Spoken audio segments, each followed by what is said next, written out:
Yo. Yeah. Uh. Yes, sir.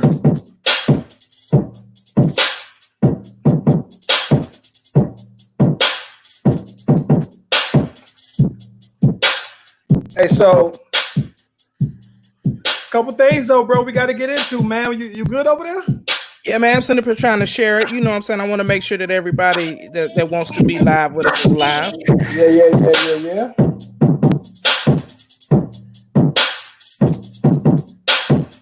Hey, man. What up? That thing got a little knock to it, bro. It do. Sound like a FTMG exclusive. Yeah. Got a little knock to that one though, bro. Got a little knock to that. Yeah. How was your day?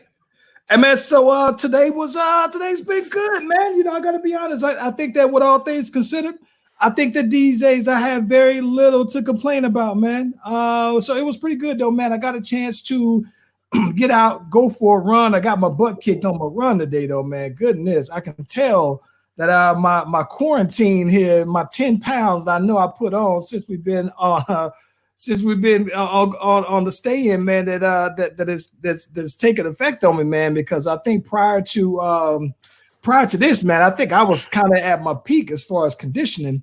And then here it is, you know what I'm saying? This happens and we staying in, and I'm drinking more water, drinking more tea, more coffee, whatever. And I think that I'm just having issues with just kind of getting the water out. Like, you know what I'm saying? I used to hoop like 3-4 days out the week. Yeah. And so with me being able to do that, man, it was like I never had the issue. And I think I'm putting on, you know, water weight, bro, and just feel heavy, but it felt good to get on out there, even though I got my butt kicked though, man. What about you, man? What's up? On that? You know me, still trying to work on my breathing, and been doing a whole lot better with this new medicine. So I'm excited about that. I still got a little ways to go, but I definitely feel 80% better than what I did last week. And so hopefully I can make it through the podcast without all the coughing. And as soon as I say that, of course, now I want to cough. But hey, listen, man. So I'm gonna tell you this. I every time I go out for a run, aside from me still having my aside from me still doing my Theraflu when I get back into the house, right? I'm still almost on the regular drinking ginger tea. My sister got me on drinking ginger. I used to hate the taste of ginger, anything, right? And now I'm drinking ginger tea all the time, especially when I come from out of side, though, man. I think that it's been helping me. I don't got cardiovascular and respiratory issues like you got, though, but I am on my tea. I had to get a good sip in there, though, man, because we got some things that we got to talk about, though, bro. Yeah, man, we got a lot to get into, brother. Hey, a lot of stuff to get into. Hey, first thing first, though, man. What you got to say about your boy 45 taking his Z-Pack, man? Well, he ain't even doing the Z-Pack. He talking about he on that hydroxychloroquine, bro. Now, and do you know the difference? Because I thought that one of them was to fight malaria.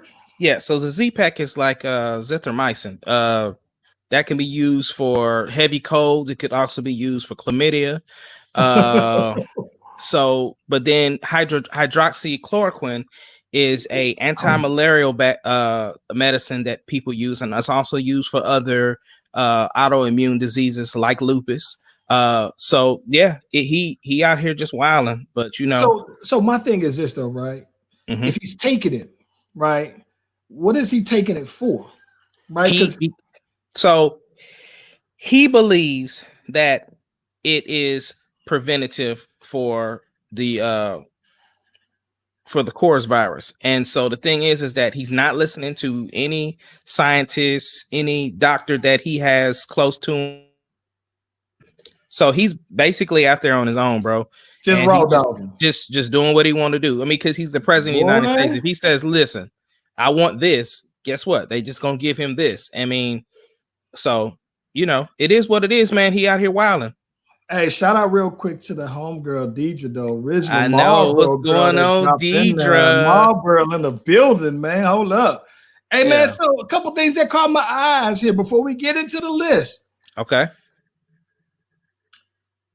Umbrella Academy is coming back to Netflix. Hey, I didn't even. Did the trailer come out?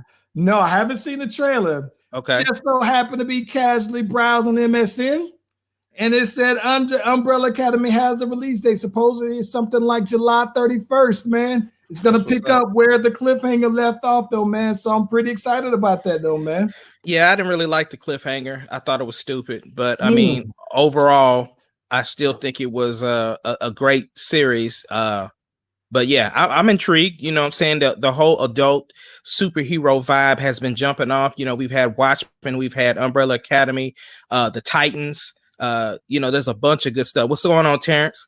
Shout out to TJ, bro. That's Nick. That's Nick's DC family, though, man. The boys call me. They call me that when they say Eric, they don't even pronounce the Eric. It is Erg. Straight Erg. Hey, man, but that's not what we're here for, though, bro. We got a couple things here, man. Listen, I told you I'm a firm believer in giving people their flowers while they're here to smell them, bro. Hey, listen here, man.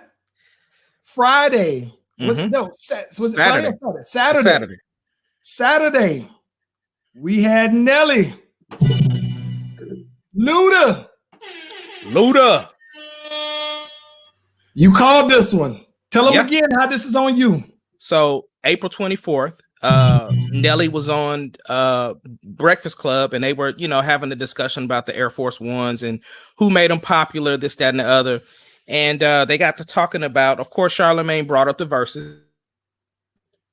And so Nelly was like, yeah, I'm down to do it. I mean, I just need to find somebody that can, you know, that's on my level that could do it. And so immediately after that interview, I text Timberland. I mean, not text. I tweeted Timberland. I tweeted Swiss Beats. I tweeted LUDA. I tweeted everybody from the Breakfast Club. I tweeted Nelly. I said, yo, let's get this versus popping. And lo and behold, Then what else? And then lo and behold, we had it jumping up. Give my man something, bro. Give my man a round of applause. Give it to him. That gives you more than the air hand. That gives you more than the air hunt. That gives you more than the air hunt. You get the full clip. You get the full clip. Give him the clip, Ace. Give him the clip. Bro, at one point it was like what, 435,000 people? Yes. 430. It got pretty close to 500,000. It didn't quite do what Jill Scott and them did, right? But still pretty good. Now they had some technical difficulties though. Atlanta apparently has the best Wi-Fi in the nation because Atlanta seems to never have these kind of issues when it comes to these kind of battles. Now, there's a couple things that stood out to me. What's up? The comments are a whole nother thing. I tell people all the time that it's worth it just to dive into the comments if you watch it, because some of the comments, I saw that. Now to talk about this, Nelly apparently in St. Louis in the Midwest, they was having some big, thunderstorms, bad weather. Nelly's Wi-Fi is going out. Now, I guess, I don't know if he was on his computer. I don't know if he just didn't have Verizon. Maybe he got Sprint, T-Mobile, I don't know. But I'm sitting here looking, and LUDA is crispy, picture perfect. And Nelly is over here frozen, blurred all over the place. He's leaving, coming back, doing a little bit of Teddy Riley, right? So I'm looking here in the comments, bro. Tiana Taylor said, Nelly need to put the Band-Aid on his eye to fix the Wi-Fi.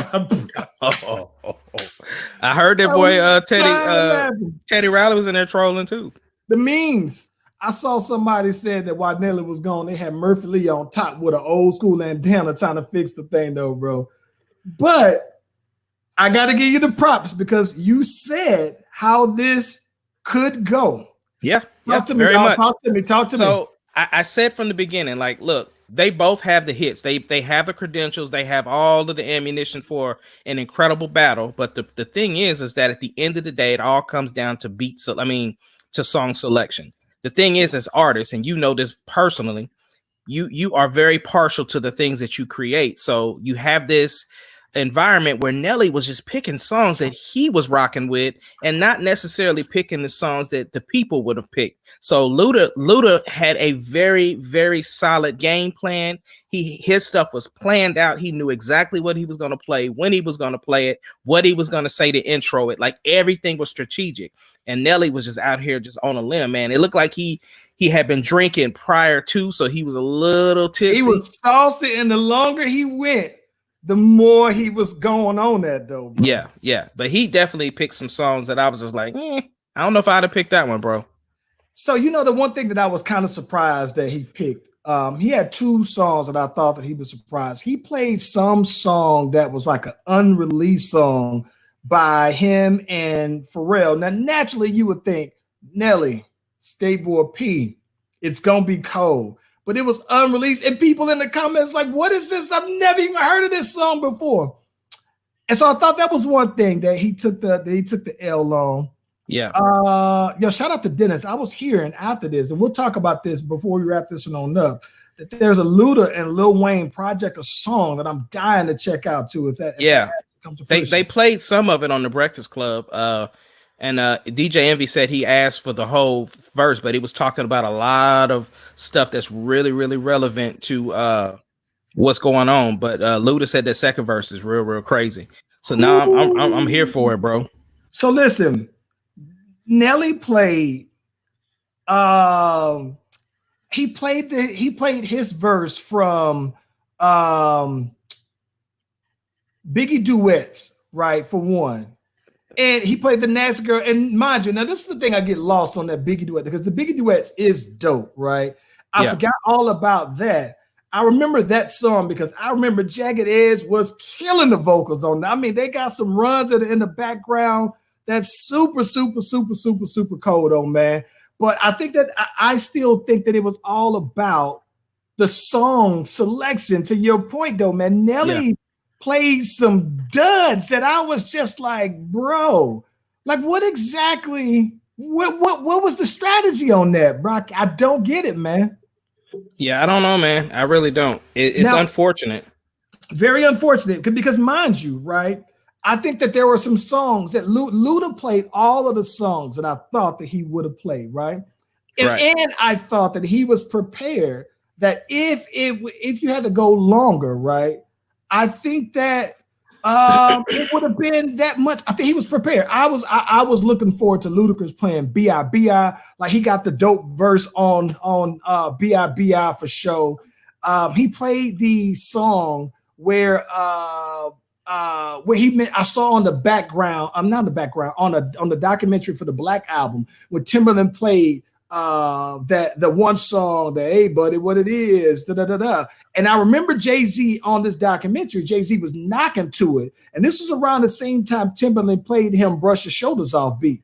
And so the beat and Jay-Z is knocking to it and knocking to it on that one. But I was like, dang, why didn't Jay-Z ever come out with that one? Then fast forward, Ludacris has the song with him, and I thought that was dope. I thought it was dope that he was able to, like you said, talk about what he wanted to talk about to introduce the song, though, man. Right. Fire from the boy Luda, though, on there, though, man. So yeah, it definitely was it definitely was a good battle. And so I was impressed with, just like remembering all the stuff that Luda had. And again, to your credit and the interns, just knowing what Luda had stacked against Nelly was just crazy. Ludacris played one of the songs from the research department that I told you about. Made You Look. Made You Look has Nas on it. Made You Look has Jadakiss on it. 2 of the spitters.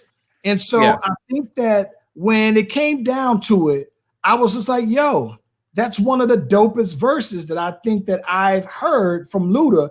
And then not just that, I thought that, you know what I'm saying? Like, it was just one of those things when you want to show that you're an MC, that when you spitting against 2 other top rated spitters, that you gotta throw that one on. So very happy. It really showed me, like you said earlier, I don't even know if we talked about this on air, but you were talking about, like, man, were we underrating Luda's bars? Underrating Luda, not the bars. I think that, you know what it is? I think that I've been underrating Luda from the standpoint of the size, right? The scale of everybody else, right? Because you think since Luda's been around, right? Luda was around on almost the tail end of Ja Rule still being big. Matter of fact, not even the tail end. It was around the same time. On top of that, Luda's been around since he saw Eminem still go in at his peak, 50 Cent at his peak, Jay-Z still putting out quality records, right? He's been around for Lil Wayne's rise. He was around at almost where he started the taper off was where Drake kind of came in. Yeah. And so I think that Luda just seemed to have gotten lost in the scale of all of these other people when you just kind of started to get out of sight, out of mind. Like when he I was just about to say that. It's one of those things he falls into, again, our era of, you know, not really letting you into intricate parts of his life and only coming out when music hit. And I'm still trying to figure out how Sarah gonna sit up here and say that her mama lived across from Luda. I ain't never know that. Listen, how she asked me why am I cold? You know I'm cold. I've been cold, like cold. Yeah, he got that heat cola virus. I got that heat cola virus, you know. Heat cola. Listen, man, here's the thing that I think that's interesting to me about it, right? I was looking at this, so now, of course, based off of that battle, right? Right. Then there starts to be these other rumors. It's like, who's the next one, right? Right. Something came up. A couple of them came up, right? Yeah, but let's get into the one that came up. Let's talk about that. So I'm watching Breakfast Club and they talking about the boy Busta Rhymes. I guess he was talking to Timberland, and Timberland asked who should Usher go up against. And so he was like, yo, he got to go against Chris Brown. And I'm thinking, hold up. Was y'all listening to the Slash Brothers? Listening to the Slash, boy. Hold up. Was you listening? Watching, bro. Somebody's watching. We tried to tell y'all that somebody's watching us. The research department is exclusive. We got proprietary ownership of the research department. Somebody is listening. Now, with that being said, we had a conversation because I mentioned to you that Chris Brown, in the grand scheme of all of his catalog, I told you Chris Brown is better than Usher. And I told you that was false. Okay, so here's where we contacted the research department. Right. We got they presented me the facts. This is the list from the research department. We got to talk about it.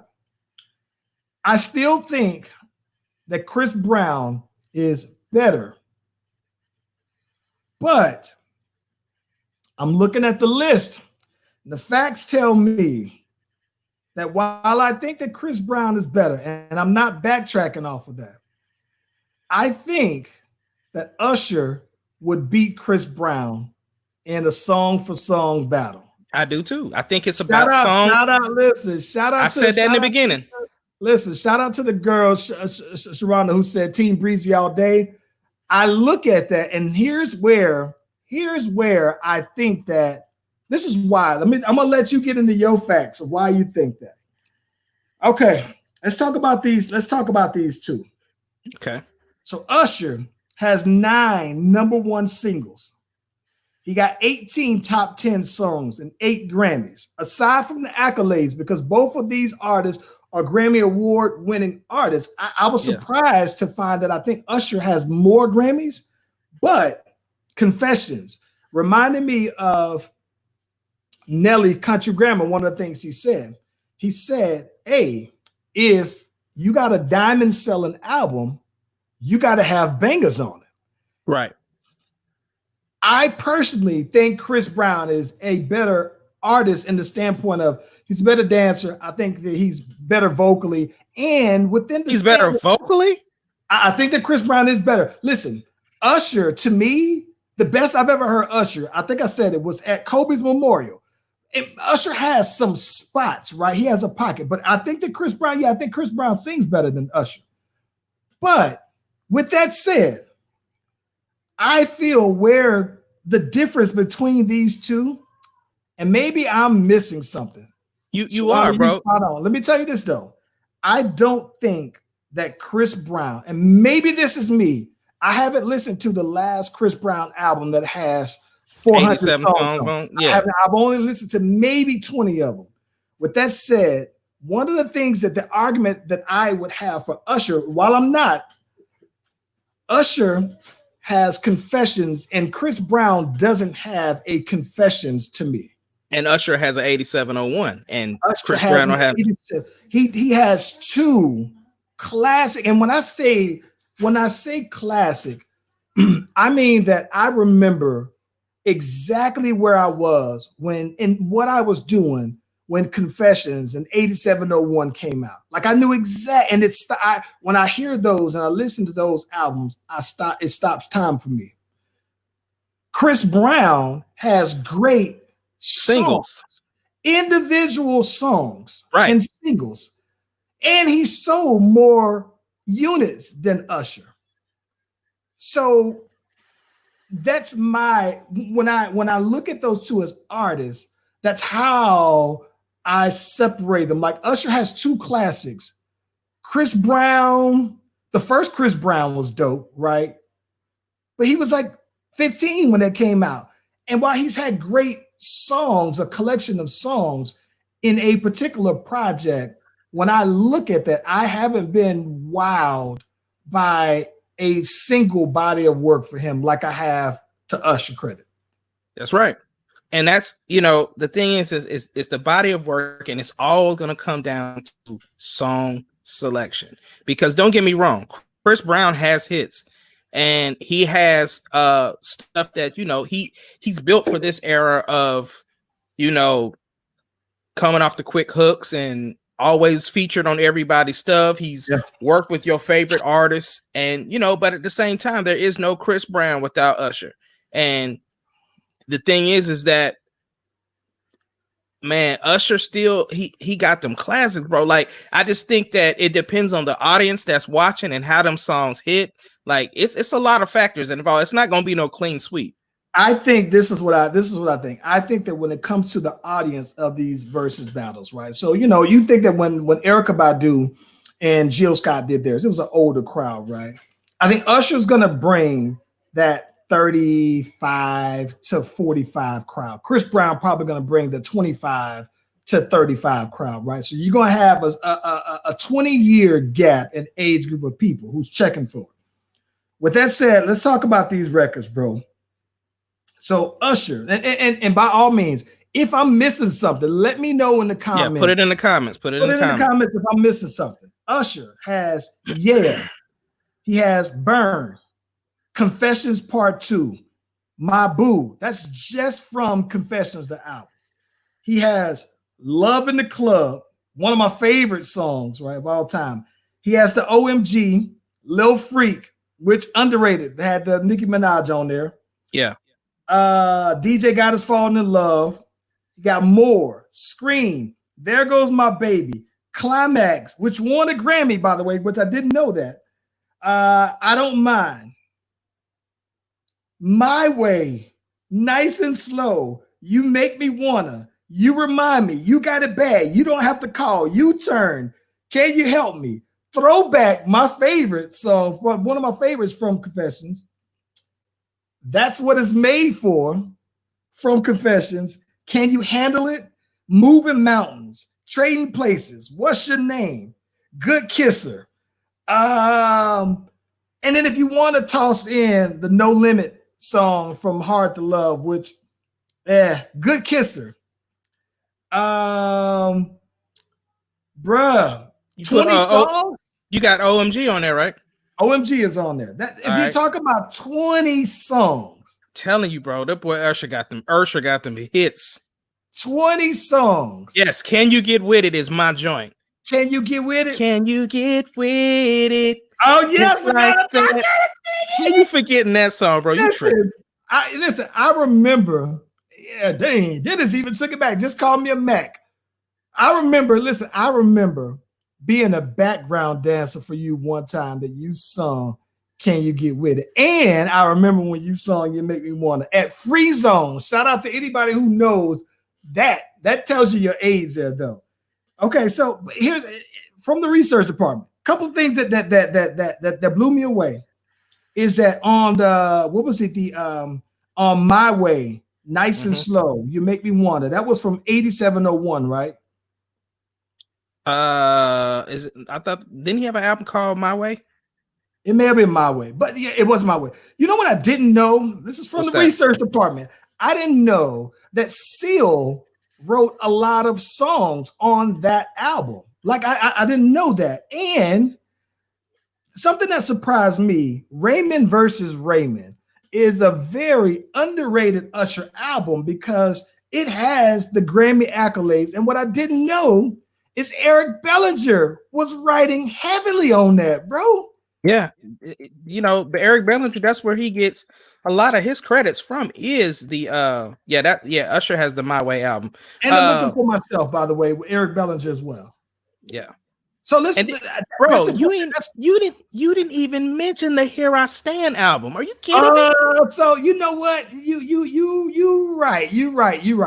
I'm tripping. Okay, so listen. I think that the thing that got me, and y'all put me on now. So this is the thing that I'm tripped out on, though, right?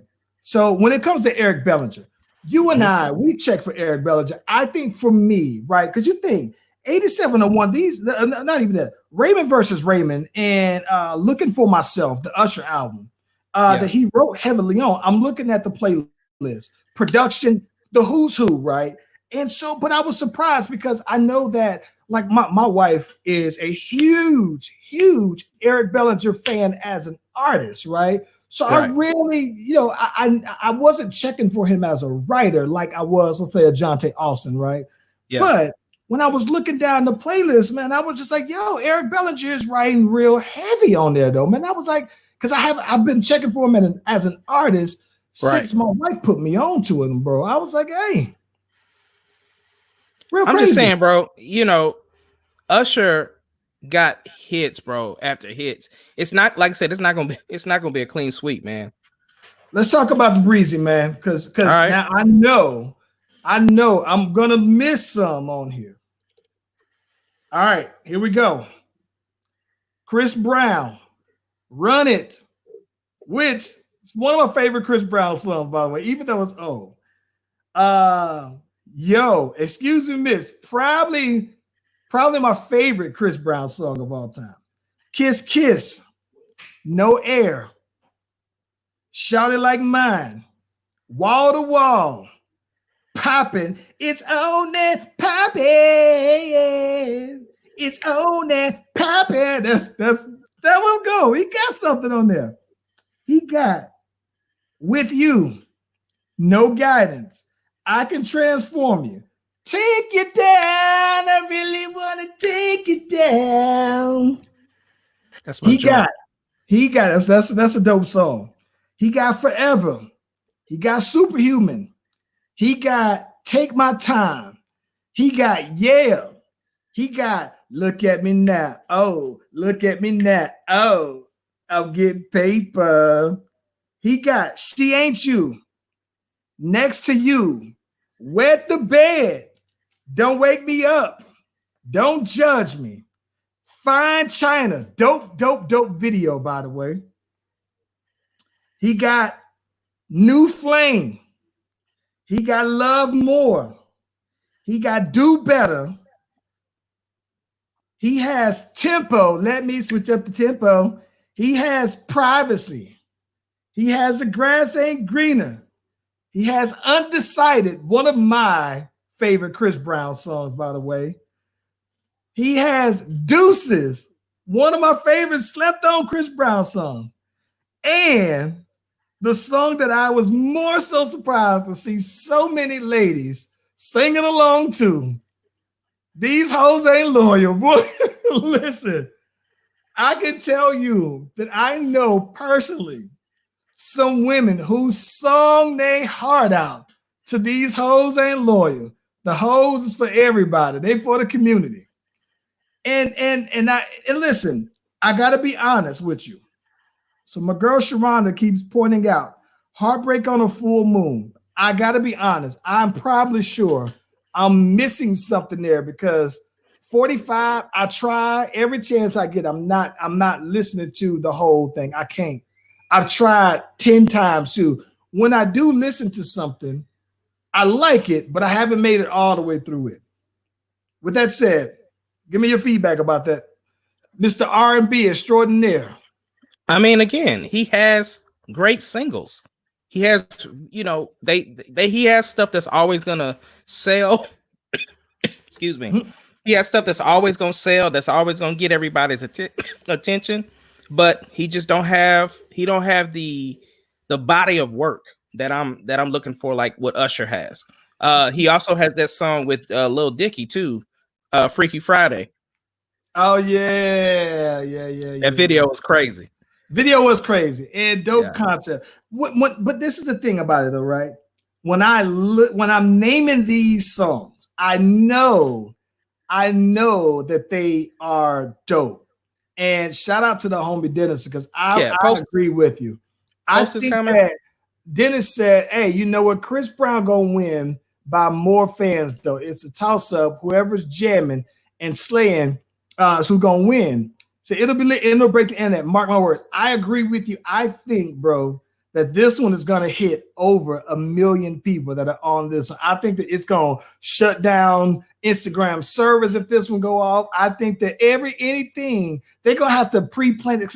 So I think that they're talking about doing something as soon as Saturday. And I think that for the size that I would expect, you need to go ahead and make sure that you got all the technical stuff out of the way. Get all the capability. Because I know I've seen some videos of Chris Brown where he has a studio at his crib and everything like that. So he has the capability to do it. I know that Usher probably has a studio at his house. He has the capabilities to just play the dope records. And if it's just them two going back and forth, I think it's going to break the internet. It's going to break Instagram, bro. They just better give us our credit. They just better start off by saying somebody shout out to the Slash Brothers podcast. Give the props, man. Give the props. People, give the man his props. Give the man his props. You know, one of the things that came up that I saw here as well, I saw that there was a one that's supposed to be in the works, Jagged Edge versus 112. What's your thoughts on that one? I think the Jagged Edge will win. I know that 112 has great singles, but Jagged Edge I just don't see. If we're going off your logic that Atlanta's winning everything, I just don't see that. They both Atlanta though, man. I guess that's right. That is true. I don't know why I just immediately put 112 in New York with Diddy. But no, I get it. I think, bro, this is where I think. Personally, 112 is probably my favorite of those two. But I think Jagged Edge is going to go ahead and play. I think that once they play Meet Me at the Altar, I don't think that 112 has a song that's better than are you serious? Cupid? Cupid, but Cupid is hold on. If you play Peaches and Cream, they're gonna play Where the Party At. So then when you say they play Cupid, do you think Cupid is a bigger song than Meet Me at the Altar? I think that Cupid is their last. I think that's going to be their one at the end. Listen, shout out to Dennis because you was reading my mind. I hope just for me that 112 plays I'm a Player. That is one of my favorite songs that I always wonder. Like I think that I die laughing. My little brother be trying to sing this, and if you talk about my singing worse, it's bad. My little brother is by far worse. Someone told him that he sounds okay singing a John Legend song before at a karaoke, and he took it and ran with it, bro. But he tried to sing that. But man, Where the Party At? Sharonda just lost all her credibility. She might as well just stop commenting because she just lost. She talking about ain't nobody talk. She was on to something, and then you said She that. just lost it all. Oh, and to Dennis's point, they never were beefing, bro. That was fake. They talked about it on like an interview. That was all fake. They wasn't beefing. With that said, that's more the reason why I'm not thrilled about it. I'm gonna watch it. Yeah, but the versus isn't about beef though. The versus is about people like who really has beef on the versus. Like nobody, like that's why we will never get the Ja Rule and 50 Cent, because I would love the Ja Rule. And I'm gonna be honest with you. I think that since we talking about this, and you the one who made it happen, I think that Ja Rule would beat 50 Cent. And I totally agree. Now, 50 is gonna bring out stuff that we didn't know that he was a part of, or we know that he's a part of. He'd bring out some of that stuff, but Ja Rule had some hits, bro. And he did a lot of records for the ladies. It would be funny. I would die laughing because I think that they would throw so many jabs that it would be more about. You talking about memes? Like that's like a meme paradise, though, bro. Like it would just be. But listen, okay. So about this one, there are songs that I would love. Like one of my favorite slept on 112 songs is "You Already Know." I think that it's he's like tonight, girl. Dope. I thought that when I heard it, I was like, 112 is back. It's one of my favorite songs, and everything about it just made sense.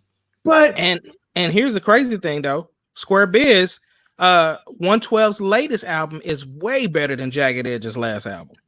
Jagged Edge's last album was trash. You know what? Well, I ain't gonna say it's trash. It was not for me. So that is funny you say that though, bro. Because if somebody said that your album was trash, I would square with them in the street, bro. I get it. Like I said, it's not for me. It just listen. We squared up. If somebody said, "Yo, it's trash, bro," like if it's just somebody said, "Yo, that Ace Kennedy is just straight trash juice," like it's dog. Listen, that means they ain't listen to it. That's what that means. Gosh, dog. Nah, that just means regardless if you meant to the joking, dog, you got to square up with me, dog, to talk that one now. But listen, man, I just think about that. So when I think of 112, the first song I think of is "Oh, I Need to Know Where We Stand. Do we spare this special thing called love?" That is the one that I think of, and I just be like, I don't know, man. Yeah, Jagged Edge would get him, bro. I like 112, man. It's not even that I don't like him. I would be rooting for 112 because I like 112 better, but I think that He Can't Love You, Jagged Edge, I'll think about that damn Peaches and Cream though, bro. Yeah, that Peaches and Cream go hard. No, I mean, like I said, it definitely would be a good one. Other ones that they talked about Monica versus Brandy. I don't want to see that, man. I don't. Well, I just don't think Monica's very interested in it to begin with. And I'm gonna be honest with you, man. I don't want to see it because I love me some Monica. Monica has been like one of those for me. Let me tell you what's funny. So let me tell you about Usher, right? So before, bro, like when I first moved to Atlanta, I always thought, right? I think I must have seen Monica since I've been here. Oh, damn, I'm working on maybe 19 years. I can't believe I've been in Atlanta longer than I've been in Killeen, bro. But I've seen Monica 2 times though, bro. And I don't remember where, but looks very much like, and I'm talking about, dude, I was just like, you talk about, like, I don't get starstruck very easily and everything like that though, bro. But one time I saw her from a distance. And then one time I saw her a little close up, and even if I wanted to introduce myself, and so I would have been so nervous, I couldn't even take a picture. But at the same time, right, when we were here, my wife loved her some Usher, right? I'm talking about loved Usher to the point where I thought that if we was walking around Lenox Mall and she was with me And Usher said, "Hey, you, what's up, girl? Come on over." I thought that she'd be like, "Listen, I'm out of here, man." I thought Usher was the one that my wife would have said, "I'm about to risk it all, man. I'm gone, man. You got to understand." Like I thought that at any time it felt like if we were out and about, if she saw him, that she was gone, though, man.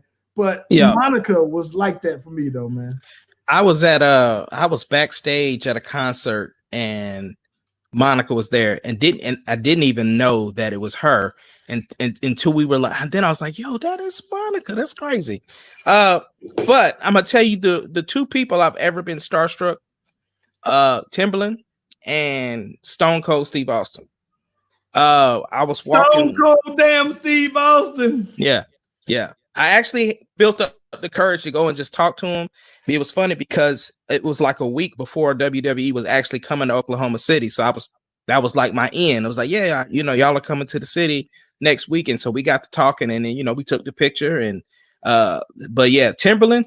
Oh, that was straight. We were walking out and Timberland was walking in. I said, my God, it's Timberland. That boy went straight team fan on it, man. Bro, it was the worst. I'll never live that down. The group just kept on me about that one. Because it's funny because I've seen some of your timeline pictures, and you took some pictures with some of the who's who.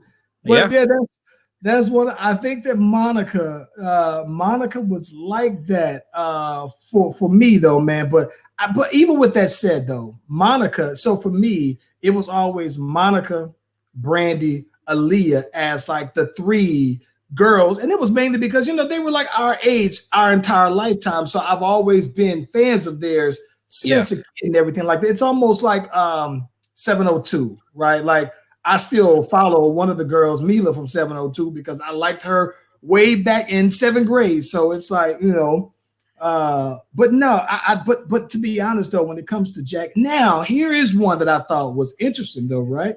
Yeah. And I had to contact the research department about this one.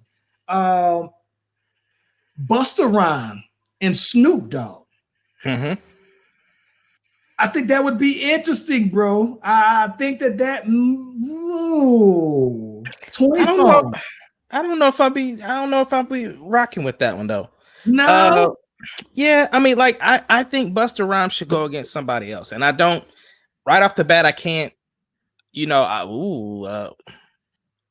Man, I guess, okay, so I was going to say Mystical, but then I'm thinking Mystical and Juvenile should go against each other. I think, I was about to say, Juvie would get him, but man, I had to really sit back and think about that, man. I'm with Dennis. I'm with Dennis. Listen, yes. Here's why. This is my thing. This is, okay.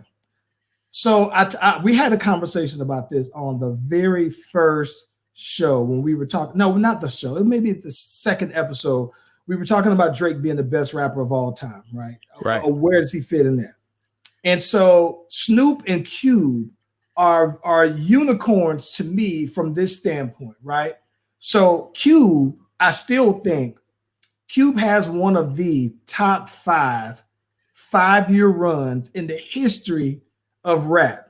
In the history of all hip hop, you'd be hard pressed to tell me a 5-year window where someone did something better than Ice Cube.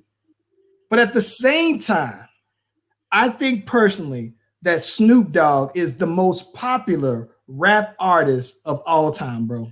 I understand that. You know who Snoop reminds me of? Snoop reminds me of Shaq, like somebody who is just globally known. Like you may not have ever watched a Laker game or any game that Shaq played, but you know who Shaq is. And it's like you may not. I don't even think Shaq's. I'm gonna say this, bro. Snoop, as far as popularity, right? In terms of just popularity, it's more like Jordan, bro. I'm not saying I'm not saying that he's the Jordan of rap. In terms of popularity, here's a perfect example, right? My mom knows Snoop Dogg, right? My son knows Snoop Dogg. So for my mom, who's shout out to my mama, she's about to hit 60. So my mom at 60 years old, my son who's 10 years old, a 50-year gap knows Snoop Dogg. When you And see you don't think Shaq, like with all the stuff he did with the Jabberwockies, with I don't know. I think that like this. I think if you get a picture of Shaq and you just get a random old person, right? And you get a picture of Snoop Dogg, I would say 95% of the time they'll recognize Snoop Dogg in a picture, but not Shaq.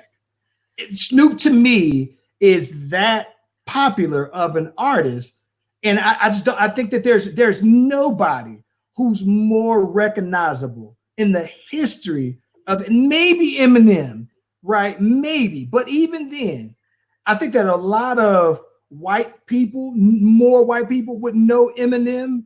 But I'm just talking about. You can put Eminem's picture in front of some old people and they couldn't tell you if he was just a customer service rep at Comcast. Yeah, but at the same time, though, just came and hooked their stuff together. No. Yeah, but at the same time, Eminem hasn't really put himself out there like that too. I mean, but I get what you're saying. The reason why that Snoop Dogg is very easily the most and not to say that Snoop is the best, but in terms of popularity, I can't think of anybody who is more popular than Snoop Dogg in the history in the absolute history, though. So, but Snoop Dogg and Ice Cube, I would love to see it only from the standpoint of I would love for more people to know about Ice Cube's catalog other than the movie actor Ice Cube's catalog. I still want to see No Limit versus Cash Money. That would be still want to see that solid. The reason why I think that that's a more balanced argument is primarily because, you know, like Cash Money primarily used Manny Fresh on the beats. Well, No Limit primarily used KOC and Beats by the Pound on the on their stuff. Shout out to the boy, to Jay. The home Jay said a good one. Who would I want to see T.I. battle?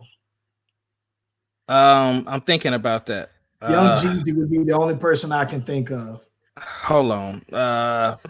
Jeezy would be it for me. And I don't even want to say Gucci Mane, but T.I. versus Jeezy would be T.I. versus Trick Daddy would be solid to me, bro. That would be a waste of time, bro. Oh, listen, man. Hold on. Trick Daddy. Listen. Trick Daddy, to me, this is what I'm saying. When you're talking about head to head, Trick Daddy and T.I., when they were both young, were on Memphis Bleak's Round Here, and Trick Daddy killed both of them, and by far. And I love T.I.'s verse, but Trick Daddy's verse was fire. And I'm looking at Trick Daddy's first 3 albums, and they were classics. And Trick Daddy's first 3 albums were platinum. And this was around a time where it was past Luke and all of them boys from the Florida area, and Trick Daddy was the Miami artist, though, bro.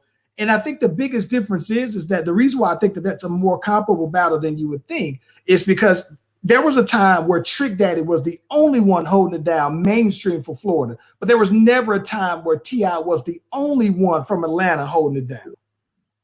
Yeah, I'm still thinking on that one, bro. I don't know who I would want T.I. to battle. I'm gonna have to think on that one. T.I. Young Jeezy would be T.I. Jeezy. I can't. This is the thing that I absolutely love about all of this. When we're talking about Atlanta, is that I love how much love the South is actually getting, because I can only think of artists from the South that I would even that you would say has that kind of scale in terms of album sales. Shout out to the homie Mark checking in also, man. Yeah. But so before we jump off of this music thing, bro, I think I'm gonna be honest though, even more so than Chris Brown, I would love to see Usher versus Justin Timberlake, bro. That is a very fair. I've always, just to be honest, you might look at it like this. I've always looked at Justin Timberlake like he's the white Usher. Maybe you might look at him like maybe Usher's the black Justin Timberlake. Right. And I'm just saying, like, they've always kind of been compared in relation to their careers throughout their whole entire careers, it just makes sense. Timberland, that's Timberland's boy, Justin. So I get why culturally people might not think that that's a good thing, but yo, Justin Timberlake, you bringing in two different audiences, bro. I think that would break the internet quicker than Chris Brown. Wait a minute. Research department. I'm gonna need y'all to go ahead, research Justin Timberlake's hits ASAP. We might need to make this one happen, bro. Yeah, we might need to. I might need to tweet some people, bro. The problem with that, and I'm gonna say this, that would be a good one. I just think that Justin Timberlake. So do you have this Justin Timberlake? If you just remove his NSYNC songs, right? Yeah, just the Justin songs. Just the Justin songs. Does Justin Timberlake have the time-stopping songs for you enough to where you can listen to a Justin Timberlake song and say, I know exactly where I was and what I was doing when this came out? Look, Sharonda just brought up one. Cry Me a River, Mirrors, a Suit and Tie, Senorita,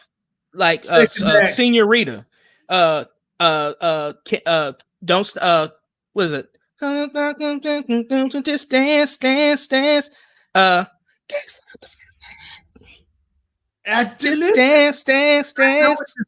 I get what you're saying, but Sexy Back is dead.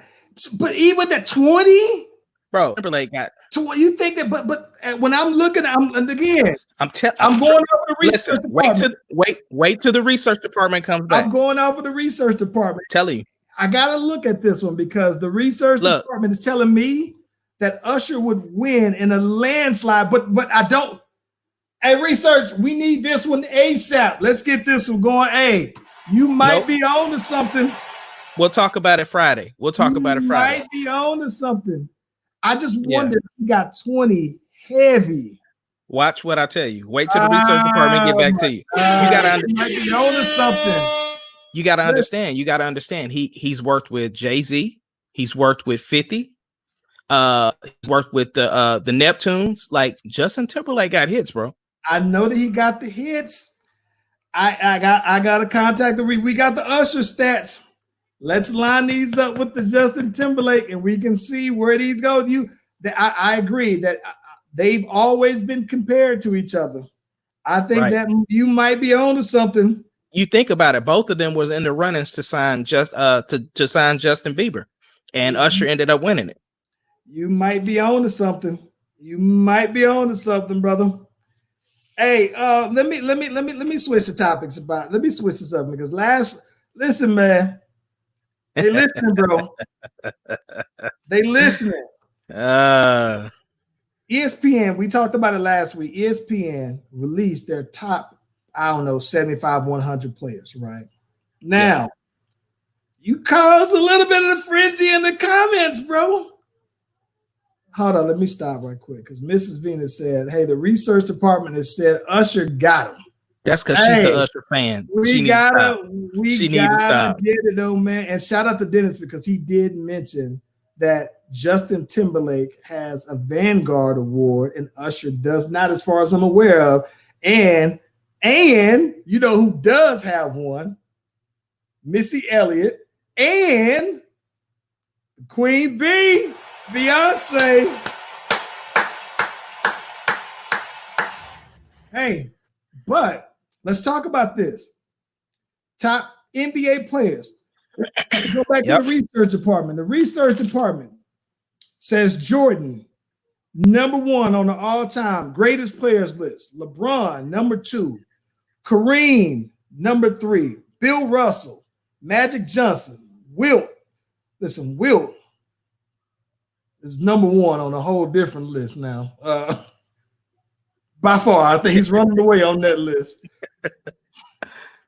Larry Bird, Tim Duncan, Kobe, Shaq, top 10. I say, you know what? They missing somebody. I said, I don't know that I would have Tim Duncan. I know. You need to swap him out with Russell Westbrook. Boy, you must have drove me crazy when you said that. because everybody's like, Ace Kennedy is R&B singer, but they see Bobby Brown, the R&B singer, because maybe he is on that crack from the 80s. Because I am sitting here trying to figure out in the pantheon of the greatest players that have ever laced up some boots, up some sneakers. That's right. That you have Russell Westbrook in the top 10 players. Yeah. Now, Ace Kennedy, we said the list is subjective. And one of the things that I was just sitting here thinking is, wow, I love me some Russell Westbrook. I love the energy. I love the fact that you get your money's worth. I like that he has the talent. He gives the effort, right? But I also was wondering, like, hey, I don't even know if Russ is top 10 in the league right now. So for us to say that, when you said he's top 10 in the history, it's subjective. So for you, I would love for you to expand on what your criteria is for him on the all-time list. Okay. So for one, you just said it, right? This year, he might not be top 10 in the NBA. That's fine. But you also have to look at, too, people forget about Jordan had the Wizard years. So he wasn't the top player. He's number one of all time. But you know what I'm saying? You still have to factor in the Wizard stuff, right? So there's been times where LeBron hasn't been the best player in the league when he's played. So at the end of the day, that doesn't take away the stuff you've already done. You're talking about a 9-time NBA All-Star, 2-time NBA All-Star MVP. You know what I'm saying? All-team NBA. He came with the facts. You got to look at 3 years straight. He's averaged a triple double. 5-time all NBA second team, 2-time NBA scoring champion, and then 2-time NBA assist leader. Like, again, we talking facts here. The only thing that you're gonna tell me about Russell Westbrook is he ain't got a championship. Okay, fine, but that still doesn't talk about his individual, what he brings to the game individually. So you ain't gonna convince me, not otherwise, that he is not top 10 of all time. Well, you bring up a very good point. Would you consider right now Russell is in his prime? I don't think I can't say he's in his prime this year because he's playing a new role. Not a single year. I mean, if you say a prime, you say when someone's in I look at primes in terms of a 5 to 6 year window where they are still peaking, right? There's no drop off in their play. Yeah. You say you think he's in his prime? I think he's a step back from being in his prime. I don't think he he still plays the same. He hasn't like lost a step, but it's hard for me to really look at him the same because he's not playing the same game. He was slowly getting back to that point to where he was playing like the Russell Westbrook we used to seeing him play when he was in Oklahoma City. So it's weird for me to say like, nah, he's not in his prime because he's definitely not shooting as well as he used to. But again, he's in a different environment. But he's struggled with his shot for the last 3 years, though. Let me ask you this, though. Here's what I'm wondering, because you said something that I find to be very profound. You mentioned to me just now that he made second team All NBA 2 times. And then you said that this year he might not be in the top 10 best players in the league. We'd have to list them. I mean, and so because I mean, role change and everything like that, because I see some people in the comments, Homie J, agreeing with you that it's role change. But here's my thing. Okay, if while Russell is in his prime, right? Mm-hmm. In his prime, if he's second team All NBA, right? And we're saying this is regardless of positions, right? Second team. That means that at some point while he was in his prime, there were at least 5 other players that someone deemed to be better than him. Yeah, but I'm looking at I am consolidating his entire career to say why he should be on the top 10 list. Okay. I'm not just because again, there's been years LeBron ain't been doing everything, you know what I'm saying? So again, I'm gonna it's be like honest with you. I disagree with you on this standpoint. While I think that there were some times that LeBron may not have had the best statistical year, there's never been a point that I can think of that LeBron's not been the best player. Now, maybe he didn't win the championship or MVP. I think any year LeBron suits up, he's the best player. You can disagree all you want, then, because there's been years that Giannis has been better than LeBron. There's been years that KD has been better than LeBron, and if we want to be honest, there's been years that Steph has been better than LeBron. No, so I think that this is here's where I would say that. Oh, hold on. One before you say that, go ahead. Kawhi has been better than LeBron. No. Kawhi's never been better than LeBron for an entire season. From beginning to end, I don't think that Kawhi's ever been better than LeBron from the start of a season. So you trying to tell me last year when Kawhi and them won the championship, he wasn't better than LeBron that year? Are you kidding me? Two things. LeBron didn't play the full season, for one. Kawhi only played half the season, two. So they both was out about the same amount of time. Right. No, but the difference is that LeBron had a season-ending injury. And I think that Kawhi did not have a season injury. He played half the season, but he played to the entirety of that one. I still believe, right, that if Klay Thomas didn't get hurt, that they would have lost to the Warriors, for one. But no, if LeBron suits up, when LeBron was suited up, LeBron that year had a team full of nobodies, and they were still decent up until the point LeBron got hurt. You're not gonna ever convince me talking about LeBron playing with some scrubs. Russell Westbrook played with some scrubs and still took them to the playoffs. So you're not finna sit up here and convince me about that. But here's the thing, though. When prior to LeBron getting hurt, I think that LeBron would have gotten his team to maybe the 8th seed. I think he would have got right in there the same way Russell did. Yeah, but we talking about shoulda, coulda, woulda. That didn't happen though. But that's my point. So that's why I preface my comment on saying against LeBron versus Kawhi that anytime you have LeBron playing all 82 and he starts the season, ends the season, and if Kawhi, who probably won't play 82 seasons, but if he finished the entire season, at any point LeBron suits up, LeBron is better than Kawhi. He just the reason why I say that is that I look at that and I say that for two primary things. For one, Kawhi Leonard's role is to score the ball and defend just his person. But Kawhi Leonard isn't making anybody on the team better by him being on the court. Now, the Raptors had played with the homie DeMar DeRozan, right? Yeah, DeMar DeRozan. I think that DeMar DeRozan was good. He averaged 20-something points, but I think he wasn't the same kind of scorer, timeliness as Kawhi. So I think that he made that team better, and not just necessarily that team. He just gave them enough to get them over the hurdle. It didn't help. I mean, it didn't hurt him that he didn't have to face LeBron. He didn't have to play a fully loaded Warrior team like LeBron has in the past. But even with that said, though, right, I think that Kawhi Leonard, to me, does what he does very well. But what LeBron's asked to do is much more of a load than what most players in the NBA does. The only person who I think that's asked to do as much as LeBron is Giannis. Maybe KD when KD's healthy. But even with that said, though, I don't think that. Listen, I'm gonna be honest with you, man.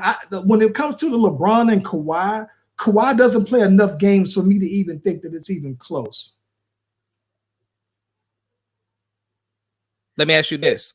Your boy, and I try to take your bias out. We talking facts right now, right? So you trying to tell me the years that James Harden won the MVP, he wasn't better than LeBron that season? Let's again take your bias out. Okay, I'm gonna try my best to take my bias out. I thought that when James Harden did that, he was a better scorer than LeBron James.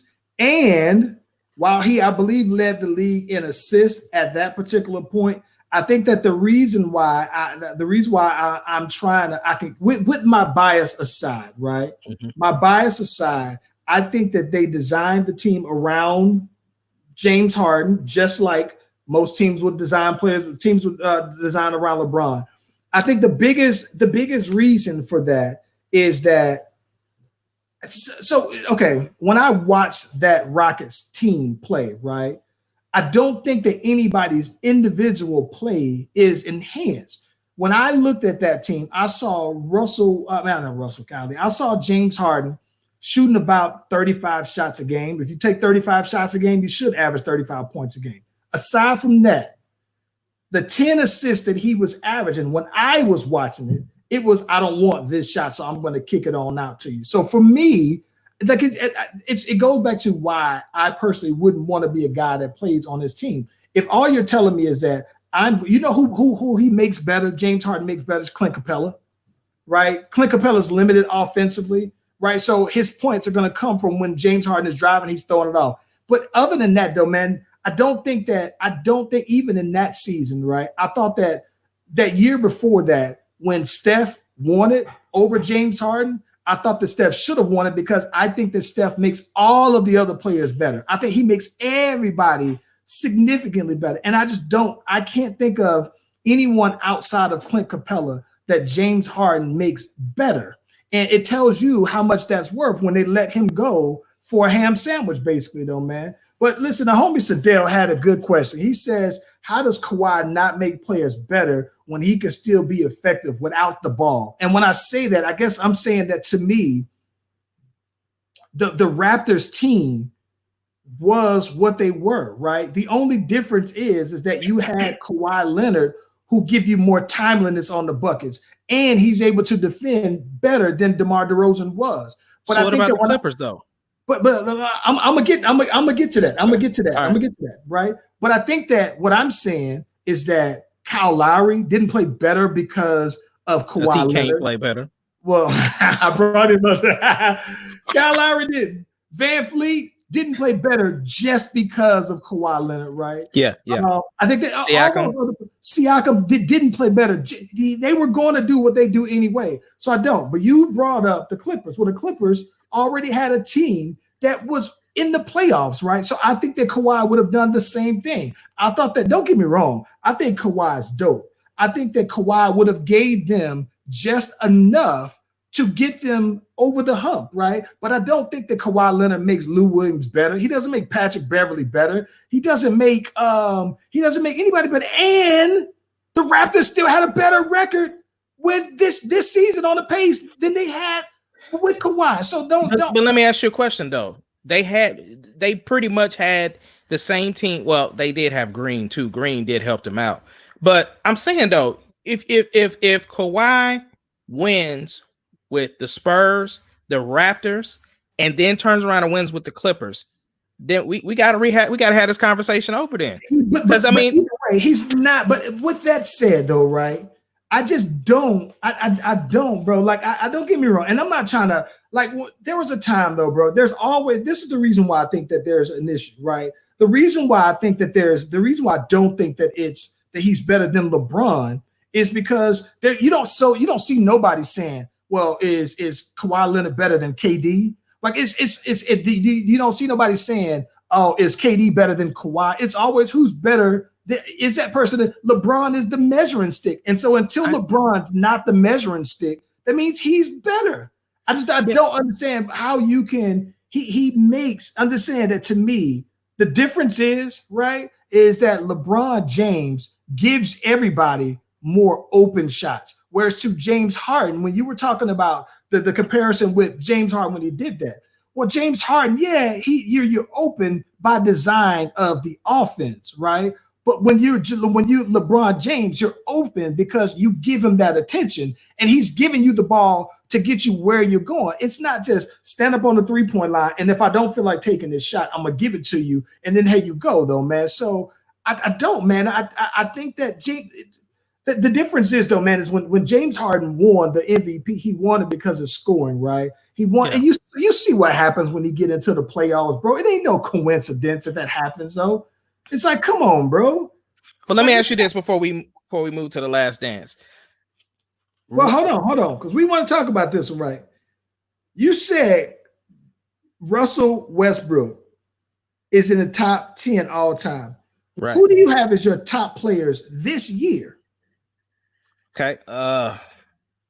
So just thinking now, LeBron, Kawhi.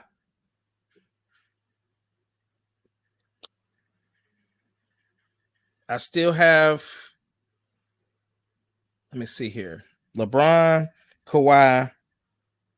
I like what Dame is doing. AD is playing some good ball. Giannis, definitely not Embiid. I almost don't like Embiid, bro. I mean, now that I think about it, man, I think Russ might be in there. He might be number 10, but I just he's like, again, he's adjusting to a different role. I guess I do have him in my top 10 for this year. Okay, so we said everything is subjective, right? Yeah. And so here's my list, right? So I personally got LeBron, right? AD. Now here's what's funny to me. So AD, prior to AD coming over to the Lakers, AD had a bigger, he already had like a big player efficiency, the PEP, whatever it is that they judge. And so I think that now the biggest difference is, right, is that when you talk about LeBron making players better. So AD now is one-on-one. He's not getting double teamed because you still have the threat of LeBron, right? So I think that's when I talk about making other players better. That's the LeBron effect, right? So I got LeBron James, AD. I still think KD is Steph, Giannis, Kawhi. I got Dame Lillard, right? And Dame and Russ. So I love their battles. I think that they're very, very close. They're different players, different skill sets to me, but I think that if I were judging it off of today, I got Dame over Russ. And because I'm not biased, I would also put James Harden on the list. Just because I don't particularly like him, I can't ignore the scoring, right? But I also, to me, who would make my list, let me see, that's 1, 2, 3, 4, 5, 6, 7, 8, 9. That's 9 players. Someone who's not on my list, Joel Embiid, not that blown away. I think that I know that he's dope, but he's not what I think he's not consistent. He's not consistent. No. Ben Simmons, if Ben Simmons get the jump shot, like it's the book's out on him, right? It's like, what about Jimmy Butler? I think the part is, I think Jimmy Butler is a good number 2, which brings me back to something. I personally got Klay Thompson in my top 10, right? Which means that there are a lot of players that I left off. Kyrie Irving, I left him off, right? He wouldn't make my list either. Jimmy Butler, because to me, to be honest with you, I think that they're asked to do different things offensively, but Klay Thompson averaged, one game he scored 55 on like 25 shots. He shot like 85%, and he only dribbled the ball like 4 times. Like when you ain't gotta give somebody the ball that much and they got that potent of a shot, bro, nah, like people sleep on him. And every game he's asked to guard the other team's best perimeter player, though, man. And I just think that people sleep on Klay Thompson's overall defense and the fact that he's able to be as effective. Steph Curry has probably 5 of the top 10 shooting seasons in the history of the league. Number 2 on most of those is Klay Thompson, though, bro. So, and I don't got Luka either on my list. Well, this is my thing, right? I just still think you're slighting Kawhi a little bit on saying he makes people better. Because at the same time, when you have him on the floor, that frees up Paul George. Like, their record, man, is just crazy when them boys is on. Let me talk about Paul George, because I don't got Paul George on my list. I laugh because on First Take, the homie Max Kellerman, who says some of the craziest stuff I've ever heard anyway, says that he got Paul George better than Russell Westbrook, which I don't, right? And so my question for you is that, do you think, what is your thoughts on Paul George? Listen, I'm gonna be honest. If Paul George had been healthy when he was here with the Thunder, we would have had a longer run. Like there was a point where Paul George couldn't lift his arms up because both of his rotator cuffs was gone. I got that report before they even because of course after the season he got them fixed, but in mid-season I got the information about his arms. So he never was healthy here. Now you put him over there with Kawhi and he's healthy. Like, you see what he did in Oklahoma City unhealthy. So imagine if he was healthy. Yeah, Paul George, he's great to me. Here's the thing about, I think that Paul George is great, right? I think Paul George is a great number 2. Like, I think that you got to have him paired up with somebody who's, this is my point, right? This is the reason I'm saying this, because my thoughts on Paul George is that I saw Paul George, and now I get that he was young and everything like that. Paul George had that great playoff series against LeBron, which he still ended up getting, catching that L. But I think that, to me, I look at it like this. There's a reason why Paul George came to Oklahoma. When he came to Oklahoma, even though he was playing well, right, I don't think that he was better than Russ, right? Even though he's at the Clippers, I don't think he's better than Kawhi. Like, he is probably one of the best. Yeah, he's probably the best number 2 guy on a team, besides like AD, LeBron, whoever you want to say. If you say that AD is number 2 to LeBron, I get it. Well, he's probably the best. He's the second best number 2 guy in the league. And my issue with that is that I just can't. Matter of fact, and if you want to say that Klay Thompson is number 2 to Paul George, me personally, I would take Klay Thompson over Paul George. I just don't. I think that Paul George is good, and I like him though, bro. But it's something to me that says to me that when you're the person joining other people, right? It's different from LeBron, because this is how I look at it. When LeBron went to Miami, LeBron went to join D-Wade, right? So LeBron was number 2, even though LeBron was the one who was the box office. But it wasn't until, that was the first season when they got their tail kicked by the Mavs. But it wasn't until D-Wade said, nah, I need you to be number 1. I'll be number 2, right? So when that happened, that's when they began to win, though, right? But I just don't see that you can put Paul George on a team and you say, Paul George, you be the number 1. And Kawhi Leonard be the number 2 when it really comes down to it, and see how that works. There's a reason why he's always going to join someone, not always, but 2 times now. But nobody's going to build around Paul George, though, bro. I think that's unfair, because, I mean, at the same time, when he was putting up the great numbers, he was in the MVP conversation. You know what I'm saying? And then, of course, he got hurt. So I'm talking about, barring injury, I even looking at Indiana, he had no number 2 in Indiana. I think that you could build around Paul George. Like, for instance, I think that Paul George and Chris Paul would work well together, because Paul George isn't the score first point guard. So in that aspect, I think that Paul George would be the number 1 and Chris Paul would be the number 2. Okay, in that regard. Here's where I'm getting at that, right? When Paul George left, right? Mm-hmm. Granted, your favorite word, granted that they traded Victor Oladipo for him. And Victor Oladipo got to play under Russ, got to see what it's like to be a professional, see the work ethic and everything like that, right? But it's no coincidence to me that the Pacers were better without him, right? Better record without him. Victor Oladipo is he's not MVP, but he's candidate an all-star caliber, all-star caliber player. Sabonis, all-star caliber player. Like, but that's my thing, though, man. It's like, to me, but you look at the roster that they had. Yeah, but look at the roster that the Indiana had around Paul George, though, bro. Like, they had Lance Stevenson, they had your boy that lost his confidence. I can't even think his name. Yeah.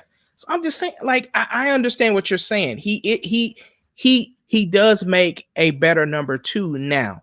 But I'm saying you could build around Paul George. That's my only thing. You can't. Listen, this is what I think. I think that this is the thing about it. I think that right then and there. See, this is the thing. This is the reason why I give the Warriors credit, right, versus some of the other teams, even though they went out and got KD because they thought that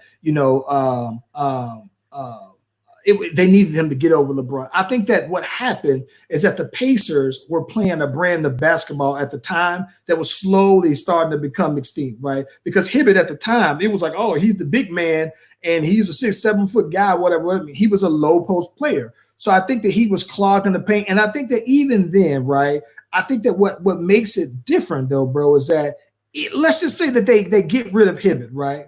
And you put other players around Paul George, all right?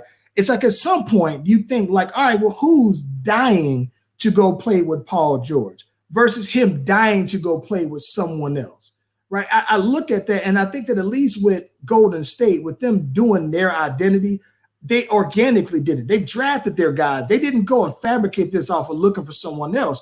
I think that the Pacers at the time, I think that their roster was built based off of the old way. And that's what it was. But I think that had Paul George stayed around, I think that they could have. But when you just bail out to go be number 2, bro, it's like, nah, I can't. Like, that wasn't even the reason why he bailed out, though, man. He wanted to play in LA. That's all simply what it was. He got to Oklahoma not because that was the destination he chose. That was just that's how the trade fell. And he ultimately did eventually go to LA. That's what I mean. His mom is sick, and he wanted to be able to be close to that. I totally get that. I guess when I look at that in terms of all the personal stuff aside, just on play, I think Paul George is great. I think that he's more like top 15, but top 10 though, bro. But not for me. Paul George is an all-star. He isn't a superstar. I thought that he was on the verge of being a superstar until he left. You know what I'm saying? Like, to me, like you stay because you're that dude and you get people to build around you. But I also understand why, like Anthony Davis said, I got to get up out of here, man. He stayed longer, and maybe he did. Maybe. But I thought that they were never putting him anything close to what the Pacers were trying to do. So I get it, though, man. But you know, is Anthony Davis a superstar or is he an all-star? He's an all-star to me. I think so too. Great player. But he's another one, man, because I mean, for one, he can't stay healthy. For one, number 2, he's really not that good to me. Like, time out. He, in my opinion, he's overrated. He's a good player, but he's overrated to me. How, bro? I just don't see him doing nothing, bro. Like, Giannis could stop him quickly. Like, if Embiid was in his zone, Embiid could stop him. Embiid would get beasted, bro. Embiid is just inconsistent, man. When you start calling him a crybaby and stuff like that, and he actually plays, he can play, but he is so inconsistent. Sissy, bro. That's the thing that gets me the most about him. For him, when he's good, he looks phenomenal. When he's bad, he looks like a 7-foot sissy, bro. And I understand that. So when he's on is when I'm saying that he can beat AD. That's all I'm saying. That's the only thing that I'm saying. This is the reason why AD's better to him, because Embiid. I mean, AD is better than him. I just said he could stop AD when he's on. That's overrated, though. AD is overrated. Boy, stop. I wouldn't have traded him. Anyway, man, let's get into this Last Dance, bro. Hey, so last two episodes I thought was interesting, though, man, because I think that after they packed it in with everything else, on the last couple of episodes, they were, of course, getting down to the flu game. What's the takeaways from it, though, bro? Interesting to find out that they believe the pizza was spiked, bro. That it wasn't necessarily a flu game, that it was actually a food poison game. So, you know how less legendary that would be if it was the pizza game, the pizza poisoning game, the flu game. You think about that, though. He got shoes that are named the flu game. That's like what I said. If you say, "Hey, man, these are the food poisoning games," like, yeah, I couldn't imagine say, "Yeah, y'all got the new food poisoning." It's like, no, what? Yo, but I heard that those 5 guys that had the pizza place, they opened up a burger joint. Oh my gosh, bro. Okay. Lord. Listen, man, I think that, so this is the thing that so my takeaways from it were I took away from it two things, though, bro. The thing that I was mainly disappointed with, right? I was disappointed in the fact that they broke up the season early. I mean, broke up the team maybe 3 years too early, because when you look at it, right, even after that, everybody left and everybody went to play longer. Everybody went to play for more championships.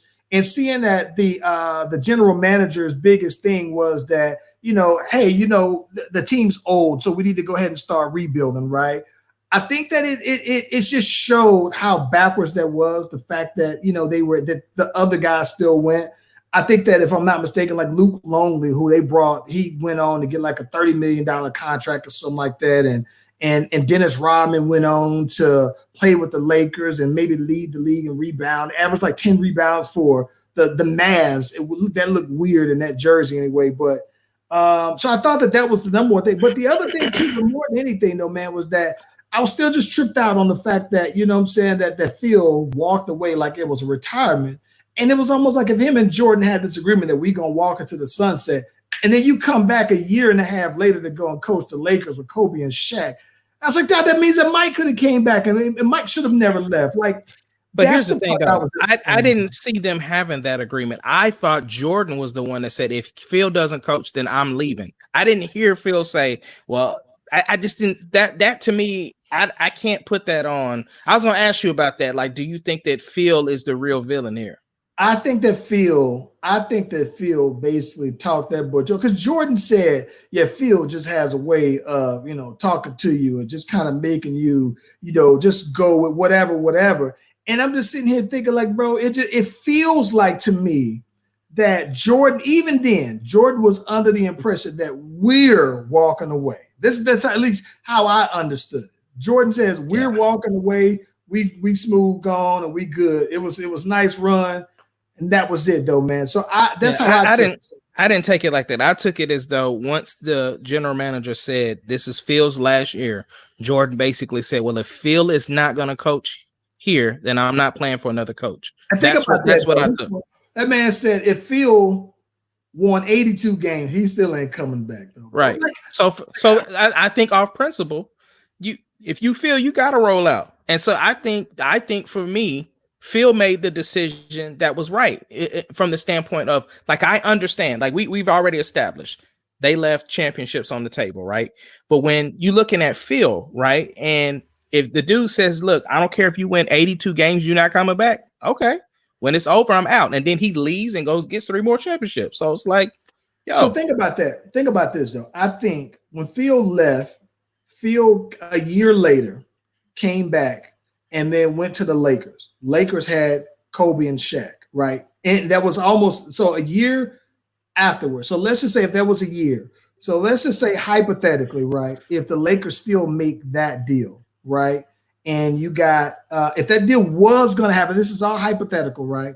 Yeah. So the Lakers 2 years later were going to still have Kobe and Shaq. And let's say Phil stayed with the Bulls. How epic would that have been? Say it. Kobe and Shaq versus Jordan and Pippen, them, provided that these players were exactly what we know them to be or have become, right? The young Kobe with the fro, right? Because when Phil got there, they got a 3-peat, right? So that was a start of it.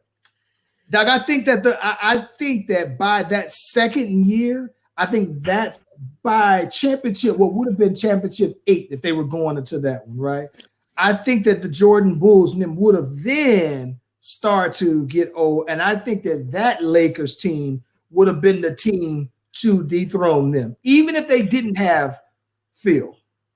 Well, I thought you were going to go somewhere different with that. I didn't think about that. That would have been dope. I was thinking, what if Jordan, after he retired, then when Phil was at the Lakers, they brought him to the Lakers? I didn't think about that.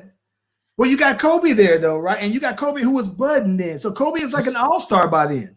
You're right. But that's just basically extending Jordan's extending his life as a basketball player. I agree. understand that they did have a system, but they were still running the triangle though, right? Right. So I mean, I'm not talking about the particulars on how exactly it could have worked. I'm just saying if Jordan is like, look, I'm not playing for nobody except for Phil, and Phil is wasn't he dating Miss Buss at the time or whatever? Yeah. So you know what I think, what I found here, bro, that was interesting, right? So this is just a theory. So I was listening to Undisputed, right? And right around the time the Bulls were winning their last championship, when they were talking about if players were going to, stay for one more year deals or whatever, right? Yeah. So one thing I didn't know, I saw Skip Bayless say, well, around the time there was this idea that they were flirting out there that the Bulls were entertaining, trying to go after Tracy McGrady, bro. This was Tracy McGrady after year 3 with the Raptors. He went on to Orlando, and that's when he started going. So Shaq leaves, T-Mac comes into town. And T-Mac, well, Tracy McGrady turns into T-Mac right then and there, right? Think about how crazy that would have been if they would have said, oh, we got T-Mac. Now, to me, you can rebuild while you got Jordan and Pippen. I don't know how you sign T-Mac to a big deal and still not be paying Scottie Pippen. But I think that you get T-Mac, now you kind of have that transition to where you can have the Bulls stay together, win you the 2-3 more championships. And then once they decide, all right, we're wrapping it on up, we've been grooming T-Mac. T-Mac now would be in year 5 and 6, 2 rings on his belt. Like T-Mac's whole career would have been so different had that happened, though, bro. His career also would have been popping if his back wasn't spazzing. So yeah, but that was when he got old, though, bro. That was when he got old. But yeah, I think that I don't know, man. I thought. Yeah, go ahead. No, I was just gonna say the other interesting thing is something else that we lived through that you and I definitely were involved with is the boy Dennis Rodman going to wrestle. Oh my God! Listen, I can only think of a handful of people who probably have lived a more interesting life than Dennis Rodman, bro. Master P might be one of them. The fact that he played on the Raptors for the preseason, did the no limit, got the record deal that everybody still talk about to this day. But the boy he tag team with Hulk Hogan, body slam Karl Malone out there, man. The Dennis Rodman has lived, met the North Korean president, is cool with them, like legendary though, bro. Very legendary, man. I think that overall, though, I think that what I got from it, though, man, is that for the people who, didn't know Jordan was the GOAT, you know what I'm saying, or the people who didn't really get to see what he was like. A lot of people knew about the play, but you didn't know about the person. I think for a lot of these new kids who never got a chance to watch him play, but only knew him through the shoes, right? I think that it just really caused for you to, as a new basketball fan, really reevaluate your Mount Rushmore players. But I think that if you were somebody who's been around and been a part of basketball, watching basketball for a year, it just confirmed what you already thought. You knew Jordan was dope. It just made him that much dope. Yeah. It was a great documentary, man. I'm sure that it will get even more views on Netflix. I'm pretty sure it'll be the unabridged version. So I'm just saying, man, it was great to relive that whole thing. I am interested what SportsCenter and all of them are going to talk about now that it's over. So, hopefully the NBA comes back soon. So, well, that they said that Kobe Bryant had a film crew following him during his last season, bro. So it would be pretty dope to see a Kobe Bryant documentary about his last season there, and the everything leading up to him shooting 50-something shots to get 60 points or whatever it was in his last game. That would be pretty epic too, though, bro. Yeah. Hey, man, I gotta say, bro, you made it happen. I got to get with the research department. We might have to see I might need you to make a couple calls, man. Make this Usher Justin Timberlake thing happen, though, bro. Listen, man. You call it. Make it happen. Get the man his flowers, man. That's the whole clip. Hey, man. Yeah, man. Appreciate y'all for checking in. Shout out to everybody that jumped in the comments. Yes, love, thank man. y'all. Y'all made this episode what it is. Definitely made it what it is, though, man. This your boy, Slash Brothers. We out of here, man. Yeah. One love.